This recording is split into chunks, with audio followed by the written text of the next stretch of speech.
আসসালামু আলাইকুম। বাংলার সংস্কৃতিতে মেলা শুধু কেনাবেচার স্থান নয়, এটি মানুষের মিলন মেলা।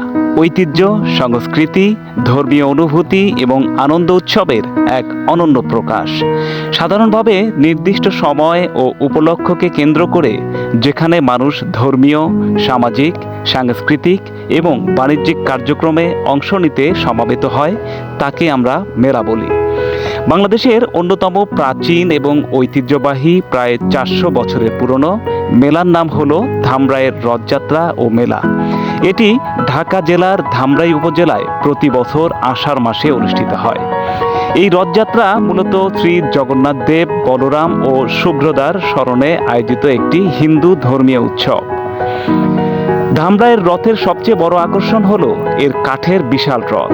বহু কারিগরের নিপুণ হাতে তৈরি এই রথটির নকশা, ঐতিহ্য ও শিল্পকলার এক অন্যতম গুরুত্বপূর্ণ নিদর্শন। হাজার হাজার ভক্ত ও দর্শনার্থী একত্রে রথের দড়ি টেনে এই উৎসবে অংশ নেন। অনেকের বিশ্বাস, রথের দড়ি টানলে পুণ্য লাভ হয় এবং মনের ইচ্ছা পূরণ হয়। রথকে ঘিরে বসে বিশাল মেলা।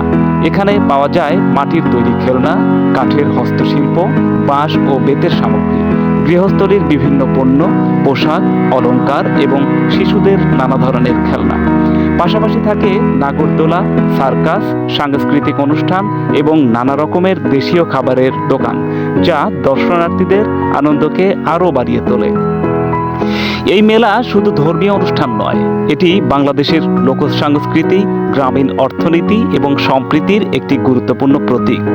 বিভিন্ন ধর্ম, বয়স ও পেশার মানুষ এখানে একত্রিত হয়ে আনন্দ ভাগাভাগি করেন, যা আমাদের অসাম্প্রদায়িক চেতনা ও সাংস্কৃতিক বৈচিত্র্যের সুন্দর উদাহরণ।